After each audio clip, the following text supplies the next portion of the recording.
So magandang buhay sa ating lahat mga kaberks. Ngayon ay kukuhain na natin yung pinaglagyan ng pagkain kahapon, yung mga shopping dishes. Ngayon natin kukuhain kasi iniwan ko lang kahapon ng mga kaberks kasi nung umalis ako ay marami pang laman. So nahiya naman ako na kuhain kaagad dahil may mga bisita pa naman sila. So iniwan ko na lang at ngayon natin babalikan. So let's go. Maaraw ngayon mga kaberks. So, kahapon yung birthday ng first birthday nung nagpaluto, maulan. Ngayon maaraw.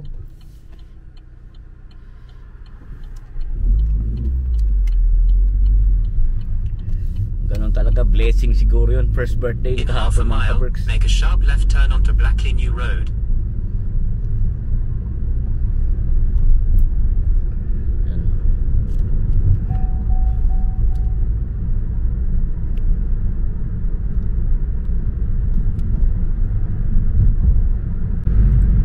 Taglagas na, naglagasan, maaga yata yung autumn oh. Lagas na yung mga dahon mga kaberks. Last week pa lang ng last day na ng August. Dapat yan mga midweek pa ng September eh. Pero ngayon nag-changing colors na. Maaga yata ang winter ngayon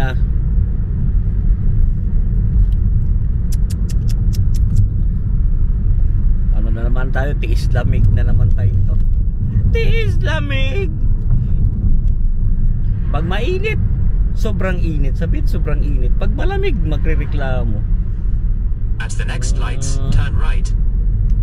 Alright, turn right.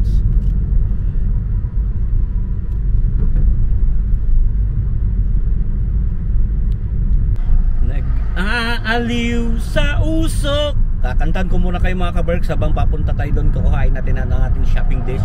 Diba? Nakakamiss din yung mga kanta ng mga repakol na ngayon eh. Repakol. Nag-aaliw sa usok at beer lang ang kasama. Mas okay pang laging ganto, nalilimutan ka. So ipagpatuloy nyo mga kaberks, di ko na alam yung lyrics. Lakas mang trip. Yan ang epekto ng may racket, di ba mga kaberks? Inspired na naman tayo. Take exit 19 to merge onto the M60 towards Ring Road West.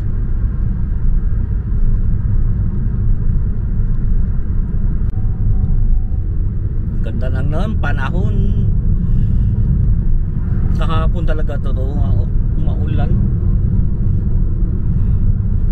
Hanggang bagay may ganun talaga eh. Yung weather ba di mo talaga yung Manchester weather.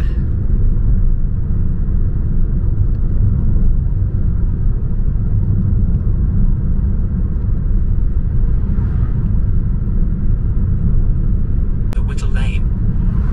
Ganda ng view.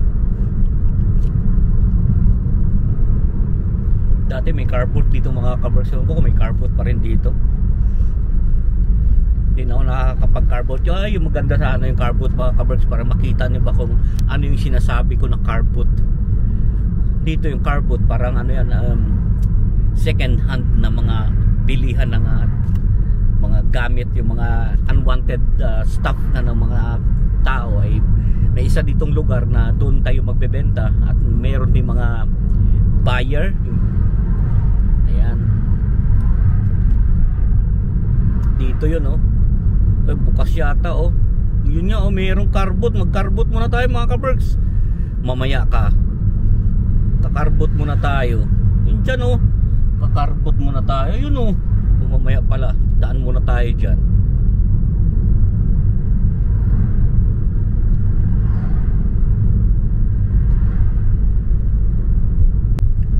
Kala nyo mga kaberks wala ako sa Manchester Nasa Manchester pa rin naman ako. Ito na nga papunta doon. Medyo countryside pa itong dinadaanan papunta sa nagpaluto kahapon. Pero maganda yung lugar nila mga kaberks. Mga bagong dito develop na bahay.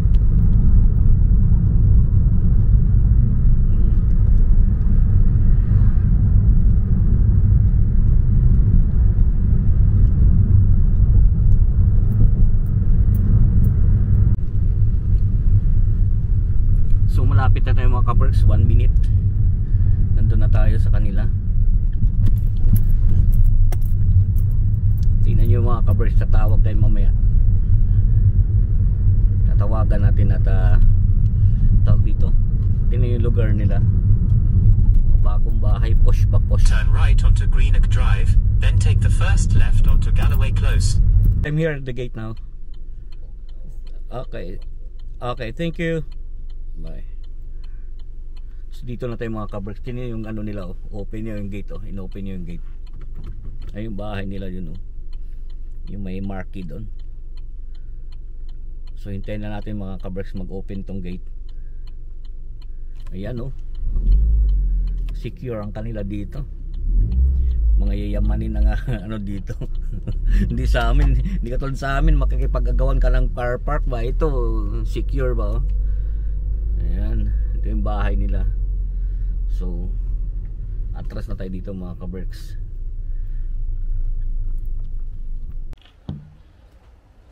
So kuhain natin mga shopping dish mga kabers.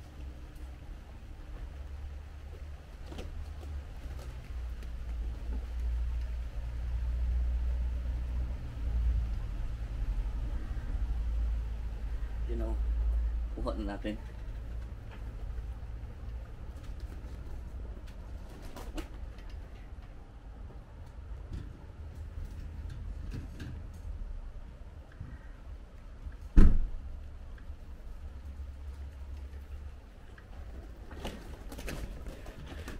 So tara, let's nakuha na nga natin mga kaberks. Hilak na natin. Ganun lang. Wala kasi dyan yung Pinay na nagpaluto. Yun, andyan lang yung husband niya. Kaya ayun, okay naman. Pinakuha na lang yung gamit ba. So pauwi na tayo mga kaberks. Ang ganda ng panahon kanina pag alis natin. Ngayon umulan. Mag-open ka na, sesame.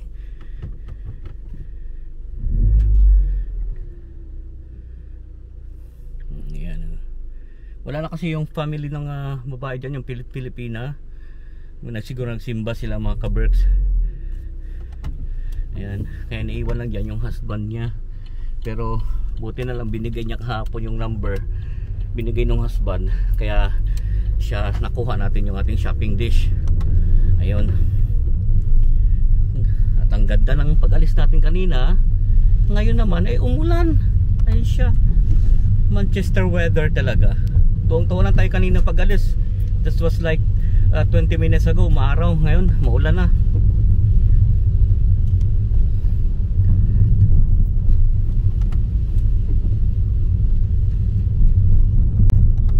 Yan na naman, medyo umaraw na naman mga kaberks. Talaga nga ang weather dito sa Manchester ay parang ano yan, wala lang. Wala lang. Grabe na mga kaberks, ang ulan, ang lakas. Umalis ako kanina, mainit. Sobrang lakas na ngayon Grabe. Weather talaga dito sa Manchester, kakaiba ba.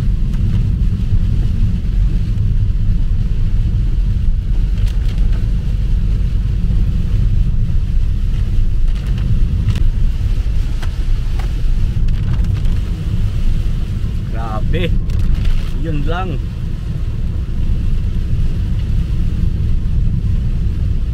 May car boot sana dyan mga kabers. So kaya lang ulan, huwag na tayo pumunta. Sigurado na pack up na yan sila.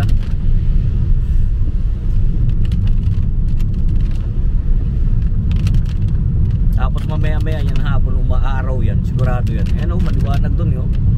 Talagang ano dito ba? Autumn is coming. Autumn is coming. Nag-uwian na yung mga nag-ano car boot wala na inulan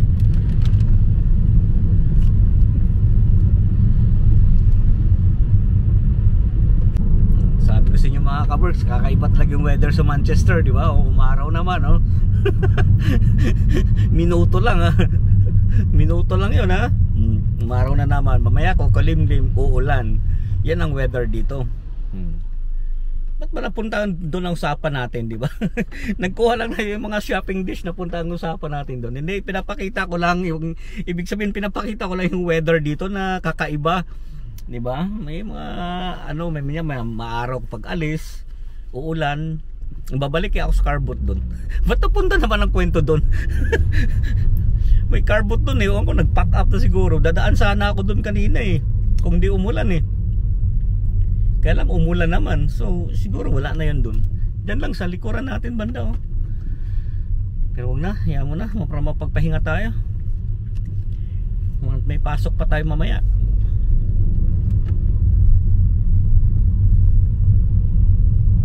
Ngayon alam niyo ng weather. Alam niyo ng weather. So malapit na tayo sa bahay mga kabergs. Buti na lang tumigil yung ulan. Ulan! Kinantahan eh, no? At sinong di mapapasayaw sa ulan, hiwaga ng panahon, sabay ng ambon, sa piyesta ng dahon. Ako'y sumilong, daan-daang larawan ng pakanta-kanta pa yan ha. Parang hindi napagod kahapon ha. So dito na tayo sa bahay mga kabricks. Buti na lang tumigil yung ulan. Ay. So ganito lang ating buhay dito mga kabricks. Ang ating susi, ang ating telepono, at ang ating shopping design. Pero ang ganda na ng panahon no. Blue na kalangitan ano. Nag-ano lang eh. Ngayon natin mga shopping dish mga kaber. So ang ano niyan, huhugasan na naman, di ba? Ganun lang talaga. Meron na naman tayong huhugasan. So tayo mamamalengke, tayo yung magluluto, tayo magdi-deliver. So tayo rin ang maghuhugas nito mamaya mga kaber.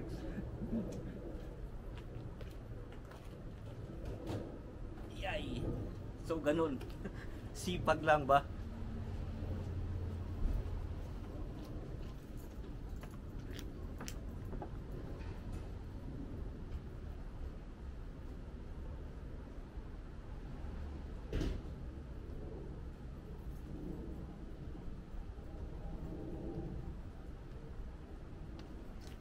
So ipapakita ko sa inyo sa video ko sa susunod kung paano ko naman siya paano ko siya hugasan yung mga gamit. Wala na akong video ng nagluto kasi gahol ako sa oras kasi maaga yung party. Pagka ganun kasi maaga, minsan tinatamad na akong mag video kung paano ko niluto yung mga pinaluto sa akin kasi wala nang time ba. Pero pag mga gabi sana yung party, okay lang. Pero pag hapon kasi alas 2 ako pinadeliver, so masyadong maaga. Nag-start tayo 9 o'clock, so dahil sa oras, so wala tayong time mag video. So yon.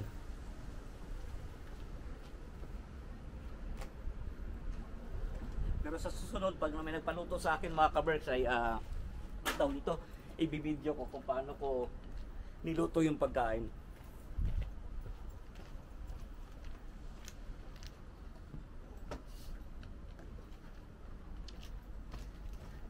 Siyempre tapos na naman yung ating cater, ibabalik na naman natin ito.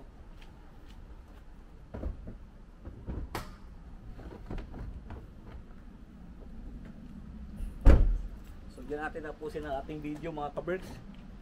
Lagi kong sinasabi sa inyo, keep us all safe. God bless us all. Magandang buhay. Thank you for watching. Oh yeah!